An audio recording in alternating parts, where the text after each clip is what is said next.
ahora vamos a pasar a la otra parte de este módulo, donde vamos a hablar de la otra parte de la enfermedad. Ya hablamos del diagnóstico y hablamos de la fase presintomática, ya hablamos de que una vez que tenemos el diagnóstico, cómo vamos a escoger el tratamiento, y ahora vamos a hablar de la parte de qué pasa en los pacientes que ya van acumulando más años, no solamente de edad, sino también de estabilidad clínica.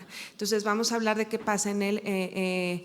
no me gusta mucho la palabra, pero no sé por qué me han quitado el envejecimiento. Vamos a dejarlo como acumulación de años, de experiencias, ¿no? Vamos a hablar qué pasa en ese grupo. Y entonces para eso, la doctora Irene Treviño, no en esta presentación, ¿no? Neuróloga, amiga de Mextreams, expresidenta de Mextreams, nos va a hacer favor de tocar ese tema. Muchas gracias, Irene. Buen día a todos. Gracias, Verónica. Gracias a Mextreams. Gracias, doctora Llamosa, por considerarme en el grupo de los jóvenes. Todavía, gracias. Genial. Bueno, me pidieron que hablara en este brillante módulo de controversias, de un tema aún más controversial que es desescalamiento y peor aún, cuándo dejar de tratar la esclerosis múltiple. Esta es mi declaración de conflictos de interés, no se ve muy bien, pero bueno. Y pues este es un disclosure personal. Todo lo que voy a decir es opinión, hay algunos datos de evidencia, por favor, tengan cuidado en aplicar esto en su práctica cotidiana porque carecemos de recomendaciones claras. Y esto es un poco frontera del conocimiento en algunos aspectos del tratamiento de la esclerosis múltiple. He tenido suerte mucha académicamente. Y esta es una presentación que hice en 2016, creo que fue la primera vez que me invitaban a Mextreams como ponente. Me tocó debatir lo mismo que acaban de debatir Yair y Verónica. Y afortunadamente me tocó hablar del beneficio de iniciar tratamientos de alta eficacia. Y yo ponía aquí abajo, y bueno, una vez que controlas al paciente, ¿qué vamos a hacer? ¿Lo vamos a desescalar? Todavía no tenemos la respuesta, pero ahora me toca hablar de la parte de abajo. Muchos argumentos se han tocado en relación a por qué nos interesa hablar de desescalamiento. Qué injusta es la vida, ¿no? Al fin logramos que a los pacientes les vaya mucho mejor. Tenemos opciones, nos podemos adecuar a 1000 factores de la vida y del caso individual de cada paciente y ahora queremos cambiar. Pero bueno, así es esto de dinámico en medicina. Cuestiones de costos, farmacoeconomía, logística, agotamiento, por ejemplo, de los pacientes, cuestiones de seguridad, inmunosupresión a largo plazo, particularmente riesgo de infecciones, potencial riesgo de malignidad, que sin duda el mayor factor de riesgo es estar vivos y envejecer, e incertidumbre del futuro son algunos de los argumentos por los cuales se investiga si se pueden desescalar o peor aún suspender los tratamientos en esclerosis múltiple. Les presento aquí viñetas de ejemplos de pacientes donde seguramente muchos de nosotros nos atravesaría en la cabeza esta posibilidad. Una mujer de 67 años, es paciente real, que tuvo neuritis óptica a los 23, una mielitis torácica parcial a los 30, pero se diagnosticó muchos años después. En serio que es real esta paciente. Una vez ya diagnosticada, nos costó mucho trabajo dejarla sin tratamiento, sí tenía más de 50 años en ese momento. Desde entonces está con teriflunomida. Le ha ido bien, su EDCS es de 1.0 y está cumpliendo en edad 3 desde siempre. Nosotros la conocimos ya con secuelas de aquel brote, imagínense. Entonces, bueno, ¿qué sigue? Pues nos queda claro si tienen edad 3, la actividad de la enfermedad está controlada, creemos que quizás se puede controlar a largo plazo. Por supuesto, vamos a ver la carga de la enfermedad, incluyendo no solamente la carga en la resonancia, sino que implica la esclerosis múltiple en su día a día. Su expectativa de vida, muy importante, comorbilidades y los deseos de la paciente. Entonces, quizás si ponemos en un semáforo, no hay criterios, no hay una escala para tomar decisiones. Si ponemos en un semáforo, quizá la balanza se podría inclinar a considerar, bueno, tiene en edad 3 desde hace más de 5 años, tiene más de 55 años, está con una terapia plataforma, probablemente sea candidata a suspender tratamiento, ¿no? Diferente, misma edad, el paciente no existe. Además de la mielitis, después tuvo vértigo hace 10 años, hace no mucho. Tiene 25 años de diagnóstico, actualmente está con una terapia de mayor eficacia, fingolimod, que es un poco difícil a veces suspender este tratamiento. Y la paciente está empeorando, tiene empeoramiento progresivo de la marcha, se ha estado cayendo su velocidad de la marcha es lenta, una SC4, y está teniendo la famosa PIRA, progresión independiente de recaídas. Cuidado aquí, ¿no? Hay muchos factores que nos hacen dudar de suspendemos tratamiento y más de fingolimod a 0, ¿no? Entonces, otra vez, algo subjetivo, quizá el semáforo se inclina a que nos detenemos ante la idea de suspender tratamiento en un caso así. De hecho, cuando se analiza cómo los biomarcadores se comportan en los distintos fenotipos de la esclerosis múltiple, nos queda muy claro no solamente que la progresión muchas veces se correlaciona, no muchas veces, se correlaciona con biomarcadores de neurodegeneración, nos queda claro también que la progresión también se correlaciona con parámetros inflamatorios y que la inflamación se correlaciona con neurodegeneración. Es decir, desde hace muchos años dejamos de hacer una frontera artificial de recurrente progresivo. Es un espectro, la esclerosis múltiple. Y en general sabemos que el mecanismo principal por el cual empeoran los pacientes es la inflamación. Sin duda. Quizá inflamación que no vemos en una resonancia magnética, que vemos en estudios del tejido cerebral, que vemos en biomarcadores. Y una publicación muchísimo más reciente que analizó 129 pacientes en Francia, ¿no? En otra época, 2001 a 2011, que tenían seguimiento clínico y por resonancia magnética, se vio que un porcentaje importantísimo empeoraba.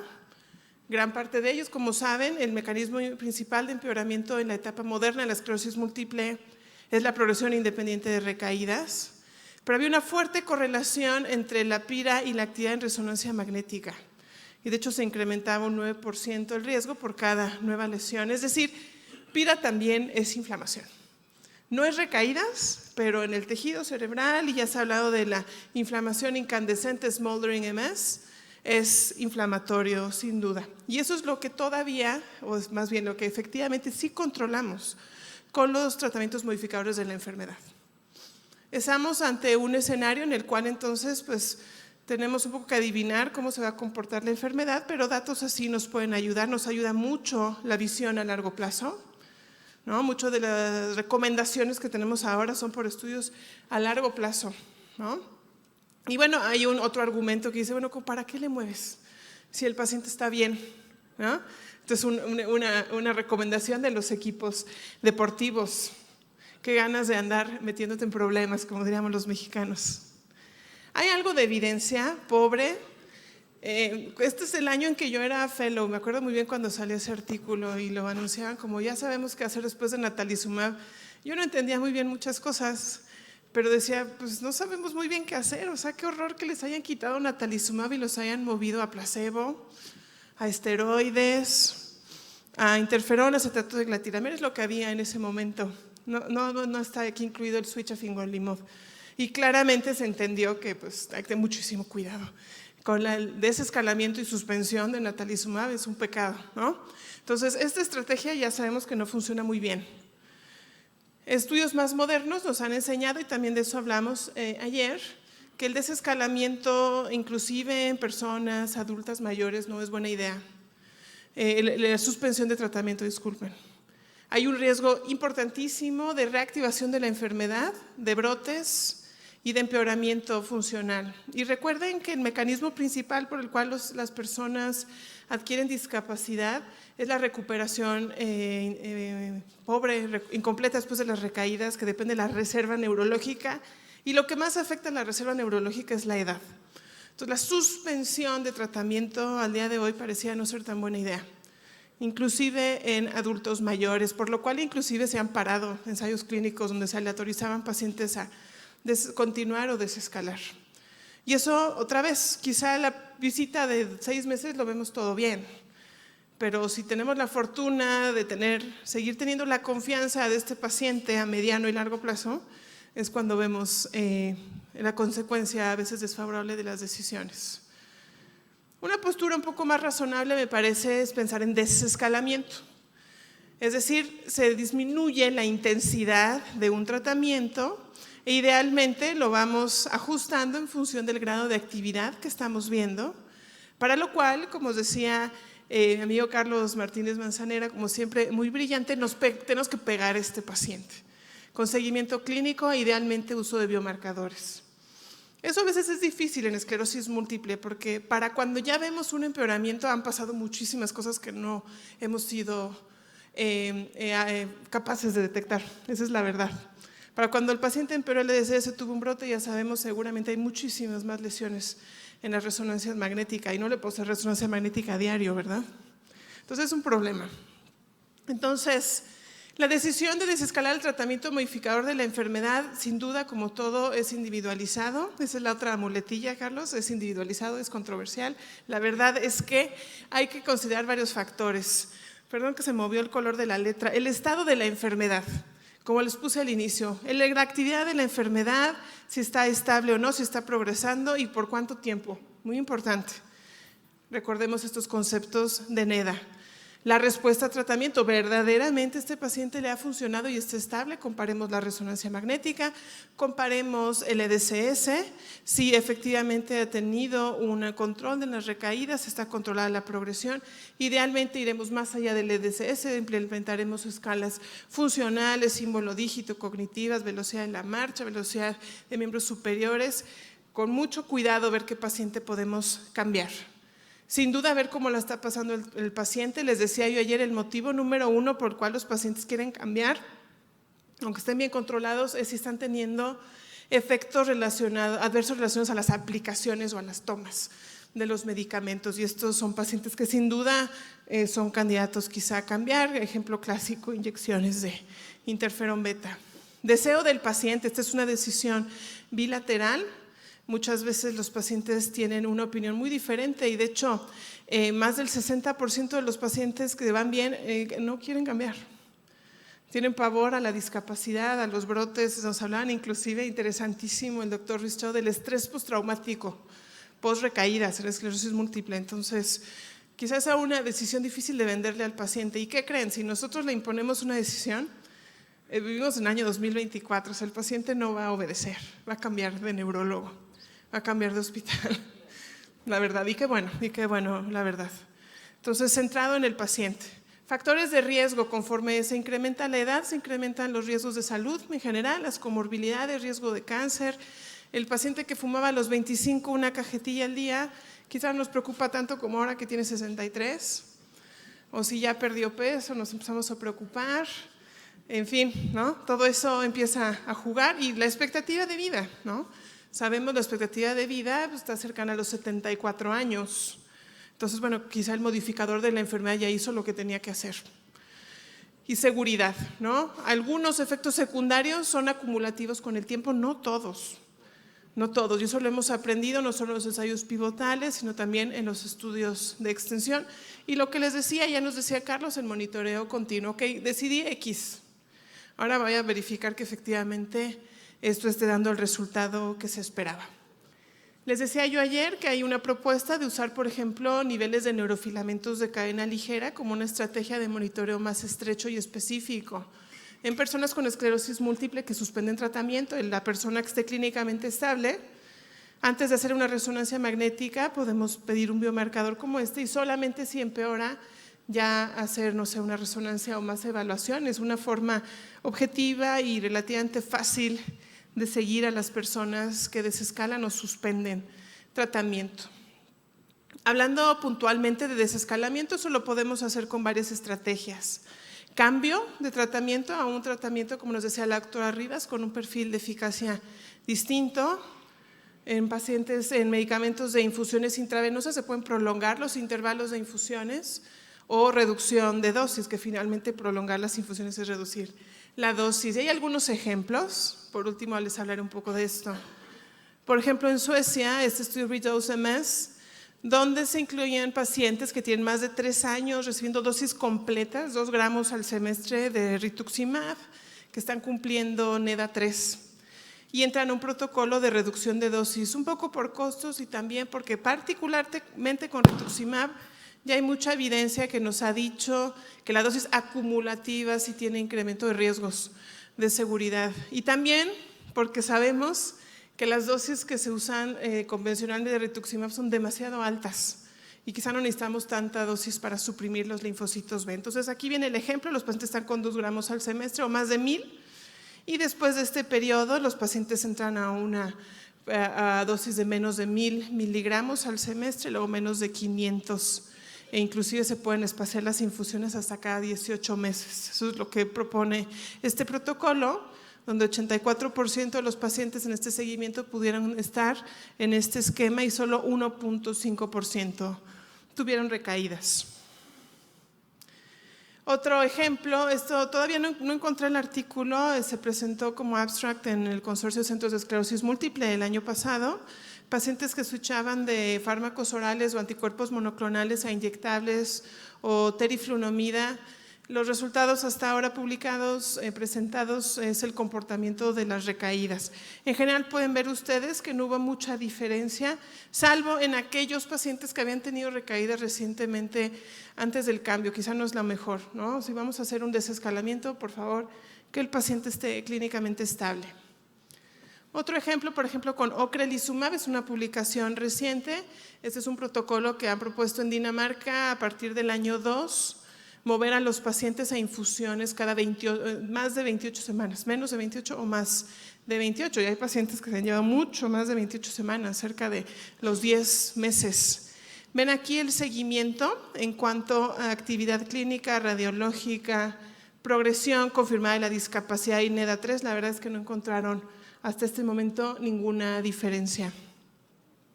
Tampoco en biomarcadores como niveles de neurofilamentos. Otro ejemplo, de hecho aquí tenemos evidencia mucho más fuerte. Ensayos clínicos, vean los números de pacientes, más de 13,000 pacientes.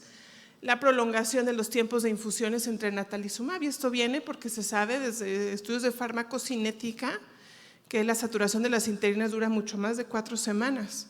Entonces hay una recomendación, sobre todo desde el punto de vista de seguridad, de empezar a espaciar las infusiones en pacientes que tengan más de un año con natalizumab y riesgo de leucoencefalopatía multifocal progresiva, y vean cómo se abate o disminuye claramente el riesgo. Al tener una disminución, pues es el 50% finalmente de la exposición a este fármaco, con muy buenos resultados de no inferioridad, es decir, conservan la eficacia. Otro ejemplo, les presentaba ayer la panorámica de la corte que tenemos de pacientes tratados con cladribina. La cladribina pues tiene muchas circunstancias en las cuales se puede considerar, y tenemos ejemplos de todos, pero sí lo hemos usado, por ejemplo, en pacientes que están con tratamientos de mantenimiento y cambiaron a cladribina por diversos motivos.